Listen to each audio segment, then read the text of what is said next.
Vamos agora à terceira sessão do curso de Segurança do Paciente da Fundação Saúde. Hoje nós vamos ver a compreensão dos sistemas e dos seus efeitos na complexidade, nos cuidados e na cultura justa. Quais são os objetivos da sessão? Entender o que é sistema complexo e demonstrar as suas interferências no cuidado seguro.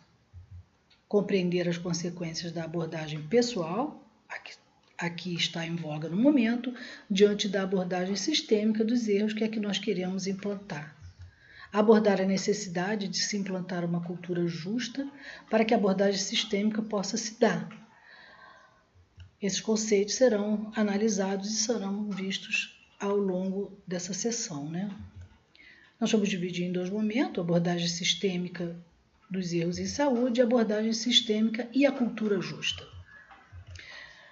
O sistema e o que é o sistema complexo? O sistema é um grupo interdependente de itens que formam um todo unificado. Ele pode ser simples ou ele pode ser complexo.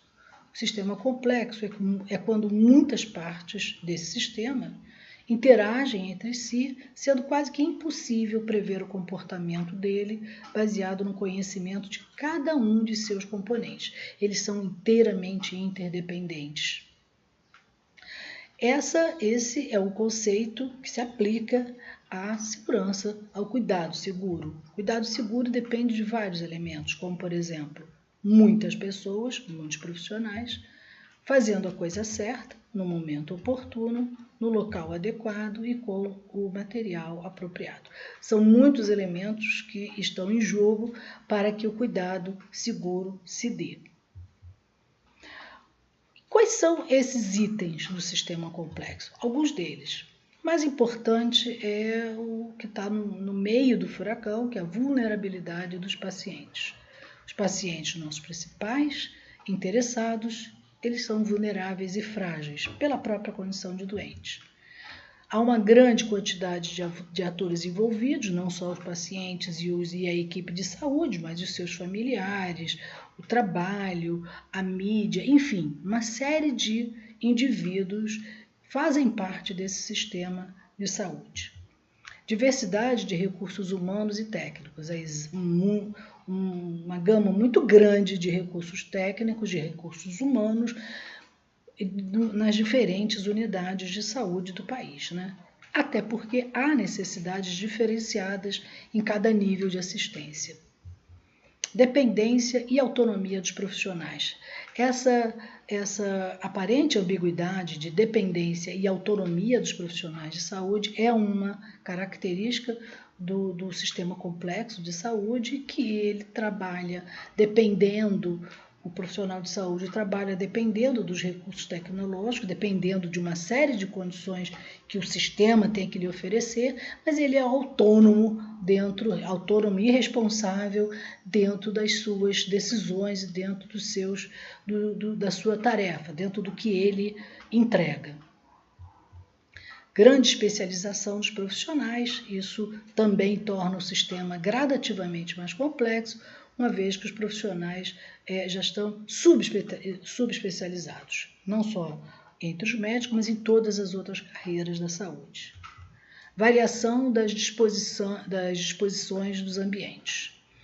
Os ambientes de saúde não são iguais, não são idênticos, são bastante diferentes, desde a unidade básica de saúde até as unidades de maior complexidade e também dentro do sistema de saúde privado ou do sistema de saúde pública, há uma variação imensa, o que torna este sistema com itens variados, muito mais complexo, portanto, é o gerenciamento desses elementos. Implementação de novas tecnologias e variação ou variabilidade ou falta de regulamentos e regras terminam esses fortes elementos que tornam o sistema seguro de saúde complexo. Implementação de novas tecnologias, a gente não precisa falar sobre isso, ela ocorre o tempo inteiro, é progressivo e não vai parar nunca, né? variabilidade ou falta de regulamentos que acompanhem isso. Então, em alguns lugares você tem regras, normas, protocolos, em outros você não tem nada disso, né? Há uma variação muito grande. A complexidade do sistema, por si só, tudo isso um contribuinte, né, para o erro, um forte contribuinte para o erro, por conta da variabilidade de todas essas variabilidades e por causa da efetividade dos resultados. A medicina costumava ser simples, inefetiva e relativamente segura. Aqui, neste momento, não se exigia segurança, porque ela era segura. No entanto, ela era inefetiva. Hoje, ela de fato é efetiva. É complexa, mas ela é potencialmente perigosa. O que nós concluímos, então, que a efetividade e a complexidade da medicina a torna gradualmente mais perigosa. Em outras palavras, o sistema complexo implica em uma medicina mais efetiva, porém mais perigosa. Mais um motivo para que a segurança do paciente seja uma disciplina que entre nas unidades de saúde com bastante afinco, porque a medicina tem se tornado gradualmente mais perigosa por conta da sua complexidade. E como que os erros nesse sistema complexo são vistos? Atualmente a abordagem é pessoal, individual, ou seja, sempre que algum profissional erra é por negligência, imperícia ou imprudência. Não existe outra opção. E sempre tem que ter um culpado. Este culpado, então, quase sempre se transforma numa segunda vítima. Esse sistema é o sistema que a gente chama de sistema de abordagem pessoal ou punitiva. Porque se você tem um culpado, você será punido. Se você será punido, você não relata os erros. Não relatando os erros, esses incidentes não têm oportunidade de serem analisados e eles voltam a ocorrer. Né? Esse é o sistema, essa é a abordagem atual dos erros em saúde, em qualquer profissional de saúde. A segunda vítima, então, foi um termo cunhado logo no ano 2000, assim que saiu o relatório Errar é Humano, e foi cunhado por Albert Wu, que entendeu que o profissional que erra sofre tanto, não só pelas acusações, mas pelo próprio arrependimento e sofrimento próprio, que ele acaba ou largando a profissão, até mesmo se suicidando. Quase 20 anos depois, agora em março desse ano, surge um movimento dos ativistas contra os erros em saúde que não aceitam esse termo segunda vítima. Está surgindo o termo, inclusive, terceira vítima. A terceira vítima seriam os próprios hospitais que poderiam estar, acreditam eles, estar caindo nessas armadilhas também e serem a terceira vítima. Esses ativistas atuais debatem contra esse termo, esse conceito, e já lançaram um trabalho muito bom chamado Abandonem o termo segunda vítima. A única vítima de um sistema, de um erro em saúde é o paciente, no máximo os seus familiares. O paciente que sofreu o erro e no máximo os seus familiares. Ninguém mais é vítima, os demais estão sempre envolvidos no erro, mas não podem ser considerados vítimas. Esse é um movimento que está começando agora e eu sugiro que todos acompanhem e leiam esse movimento do não usem o termo segunda vítima. E a abordagem sistêmica, que é aquela abordagem desejável, né? Aquela abordagem que diz que erro em saúde é devido a muitos fatores. É sempre multifatorial, tendo os fatores ativos e os fatores latentes. É, portanto, o sistema quem propicia a grande maioria dos erros. E esses erros têm vários fatores, como os indivíduos, tarefas, tecnologia, equipe, ambiente e organização.